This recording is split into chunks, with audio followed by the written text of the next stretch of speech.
All right, guys, welcome back to another edition, this month's edition of Nerd Enthusiasts Poker Podcast. Make sure to check out our sponsors, theslotsquad.com, the exclusive place, the number one place for legal streamers in the United States for streaming casino games, and they have all the best sign-up bonuses for all the casinos. So if you're like us and you play on these online casinos and you like doing it, playing poker and sports betting and slots and all that, go to theslotsquad.com for all the exclusives. Get in there, get some free money, some free match bonuses, all the deposit bonuses. Take advantage of all that free money out there. Go check them out. They support us, so please help them out. Thank you.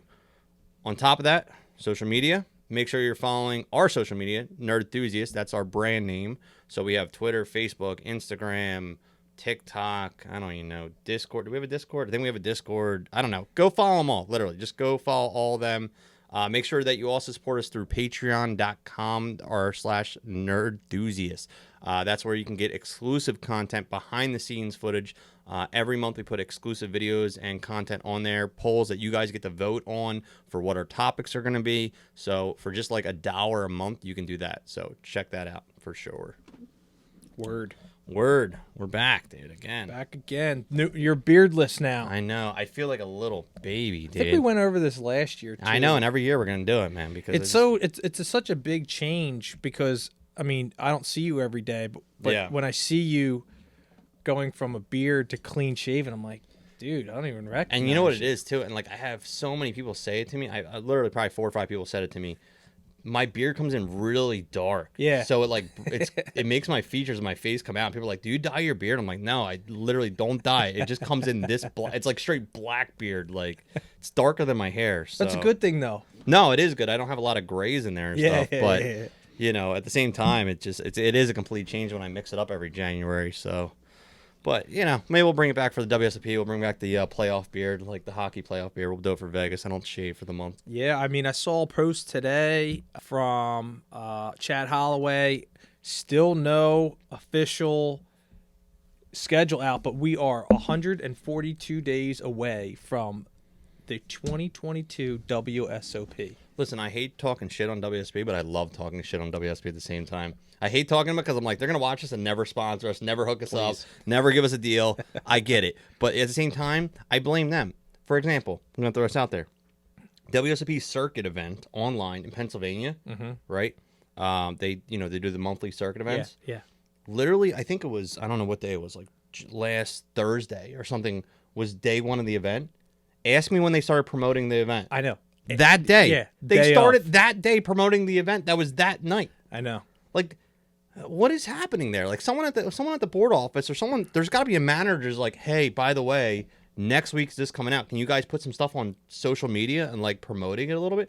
I mean, listen, I'm not even in Pennsylvania, but like, I feel like if I was an everyday grinder and I got to plan out my schedules, like, I want to know what events are going on. What's coming up? Yeah, and if you're like us and you have kids and a family and stuff, like, if you want to play the Friday night $300 double stack, like, you got to get approval, or you got to make sure the night's clear, or your kid doesn't have, like, movie time. You know what I mean? Like, we got to know this shit ahead of time.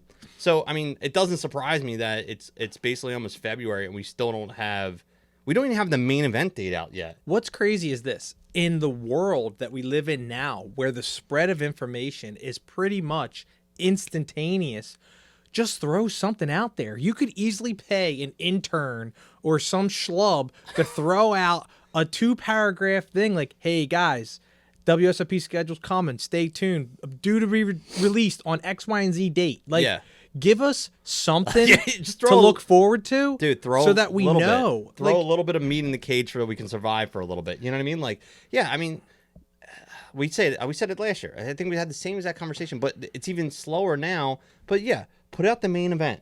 Put out the day when it's going to start now. You don't even need all the little details. But like, hey, we're going to start on this day. We're going to end on this day. So if you're going to book a trip, do it somewhere. This is where you're at. This is where you're at. Yep. And it feels weird, you know, like obviously we were just there and we're going back, you know. I'm actually going back for March Madness weekend. I just figured that out today. So I will be there for March Madness weekend. I haven't looked if there's any schedules yet for any tournaments. I hope there's something going on that weekend. I would love to jump and stuff. If not, worst case scenario, I'm just going to be a degenerate watching college basketball weekend. I hope you're not staying at Resorts World. I'm staying at the Wynn. But speaking of Resorts World, that is our actually our monthly. Yeah, we're up on that. That's our review for this episode, Resorts World. Resorts World. So we try to do a poker room review. We talk a little bit about our experiences of where we've gone to. So when we were in Vegas, we went to Resorts World. See, I think I have a different opinion than you, so I'll let you start on what you thought. So, I mean, I don't want to like badmouth the entire casino. I'm really only bad-mouthing the poker room. Oh, here we go. And again, it's a poker podcast. Like, Yeah. the people want to know about the poker room, and we said it before in our last podcast. Like, I was on my own little sidebar WSOP cash room poker tour when I was in Vegas this most recent trip. So my goal was to get to all the places that I hadn't visited. I mean, and we talked about it. Flamingo's poker room was closed, so I had to go elsewhere to play. So the one night you played there nightly or whatever, and came over. And listen, the casino's beautiful. It's a brand new casino. Like it can't be a shithole, from Jump Street. You know what I mean? So I want to give Resorts World the credit where credit's due. It's beautiful. Like it's premier. It's you know what I mean? huge. It's huge, and it's really, really nice. I do have some positive things to say about it, but the poker room aspect. Yeah, what did you not like about it? Dude, it reminded me, and again, I don't want to badmouth it. It reminded me of the Taj. Why? For multiple reasons. Just the atmosphere, the people there, like the players. Mm-hmm. It didn't have that like welcoming vibe when I first got there. I honestly felt like you mean more like the clientele was like very like who's this guy? Like, get the hell out of here kind of deal. Like I felt like honestly, I felt very out of sorts there. And the only reasons why is because like when I first got there, like it was packed. The room was packed. There was a waiting list, everything. First dude I see is the guy that was sitting at the Nugget that was stacked up with his boy, and he was angling with his boy. Oh, they remember? were angling. Yeah, they were angling. He was at the first table I saw playing like a 2-5 game, and I'm like, oh, are these the type of people that come to Resorts World? So, quick story. I get sat down, right? I play 1-3. You're in the tournament. A couple of our other buddies are playing, and I'm in the 10 seat. So I'm right next to the dealer, and there's a guy to my immediate right, and it was like probably like the first or second hand folds around, and I'm in the big blind, he's in the small blind, and he's on the phone, right? So I'm like, you chop? He doesn't answer me, and he throws $1 in. And I'm like, okay. Like, so we play it out, right? Winds up being like a totally shit board. There's hardly any money in the pot. He's betting at it. I caught a piece. I call whatever. Anyway, it goes to showdown. He completed with like 8-7 offsuit, right? And I'm like, dude, really? Like, you called a chopped pot on a full ring in a full ring with 8-7 offsuit. So I'm like, okay, and he's like, giving me shit. He's like, I'm not even paying attention. I'm on the phone trying to make a $1.2 million deal, selling a house and a property. I'm like, oh, okay. And you're playing a 1-3 game. Like, oh, this is nothing. This is funny money. I don't even care about this. So I'm like, okay. And everyone else at the table is looking at me like I'm insane. And I'm like, wow. And I'll say this, like, we didn't talk about it in pet peeves, but like one of my biggest pet peeves is like, and you're in a cash game and it's there's no bad beat eligible hand. There's no high hand eligible hand. What's the point of playing a blind versus blind heads up? Yeah. If it's not even worth it. So needless to say, I get up, I move. Well, that's dealer management. They got to say something there. You know what I mean? They got to say something like, "Hey, get off the phone." So I move to another table. I sit down. The girl to my right has a shirt on. It says poker, right? I'm like, hey, let me ask you a question. And listen, I've already had a few drinks at this point. She's like, what? I'm like, do you chop? She's like, no. And I'm like, wait, are you serious? She's like, heads up is my favorite kind of poker. And I'm like, where am I right now? Like, I've honestly felt like I was in the Twilight Zone. Like, there was like a dude at my table. He was in a wheelchair. He was passed out. I'm like, is this dude, like, what is going on? So you had more issues with like the clientele in the room. Yes. Okay. Yes. The room itself was nice. I mean, it was new. It's just the people I was playing with, I was like, You were expecting more like touristy kind of thing, and it was probably like a bunch of regular A degenerates. bunch of reg degens. Like it Yeah. wasn't what I expected it to be. Is what I'm saying. Okay. So I understand now where you're coming from. So just a little background. Resorts World just opened up recently. This is the newest poker room in Las Vegas. It has 30 tables. It's nice. It's clean. It's 24/7. Little side note, the night that I was there was the biggest daily tournament they ever had, so I was in it. Did I win? No, but I was in it, so I made history, right? Jumping back to, by the time you watch this, there's another video on YouTube where the guy that set the world record for the most hours logged at a poker table in a consecutive manner, he set the Guinness Book of World Records. Go check that out. That's actually on our Nerd Enthusiast page. He did that at Resorts World, and that actually started the day after we were there, which I wish, I could have crossed paths with his name is Zach, and we could have talked a little more about that. But things that I liked about it, I like that they have a cage there. I like that they have a daily tournament because obviously a lot of places aren't having daily tournaments. They spread. I mean, it was pretty much like 1-3, and I think there was like 1-5-10 game going or whatnot. Most of it was low limit. Yeah. 1-3, 2-5. And then so it was like what a high roller room, I guess that area in the back. They had like a little section for that. Mm-hmm. I like when they do that. I do like when rooms exclusively cater to bigger players for that reason, because then it attracts bigger people to the tables. Absolutely. When they have their own private area. I like that the cage was in there.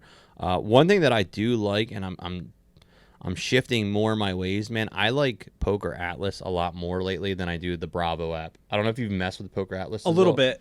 So just the way they run tournaments through Poker Atlas, it just updates quickly. It's just, it shows you more details, more information, and especially if you're watching at home, like on your phone, like you can see. It's cleaner. Yeah. Yeah. It's a lot, like it's more 2022, whereas Bravo app is like 2012. See, that's the thing too with the Bravo app, and again, I'm not knocking it, but I found so many inconsistencies in the time on the Bravo app and the actual time on the time clock at times. Yeah, Bravo app just needs to update their stuff and just bring it back to, where we are. But Poker Atlas is more the mainstream, and I keep seeing more and more casinos starting to use it. Yeah. And so I did like that Resorts World used the Poker Atlas compared to the others. I didn't have any problems, man. Me personally, the tournament was fine. I had fun playing it. Couldn't get anything going. I ran a little bit deep, but I think you guys left at that point. Yeah, because I was like, let's go. Yeah, you were like, I'm out of here. I seriously was like, I could have got a bullhorn and be like, guys, we're out of here. Let's get out of this place. I hate this room. I hated it. Well, maybe you take a second shot and maybe I'll change your mind. But, it's clean. It's nice. The hotel, the casino, it's kind of got a weird layout. It's almost like a warehouse. It's like straight down. It's got a weird, like most casinos I'm used to, like it's confusing. They do that on purpose supposedly, like so you get lost in the pits and things like that.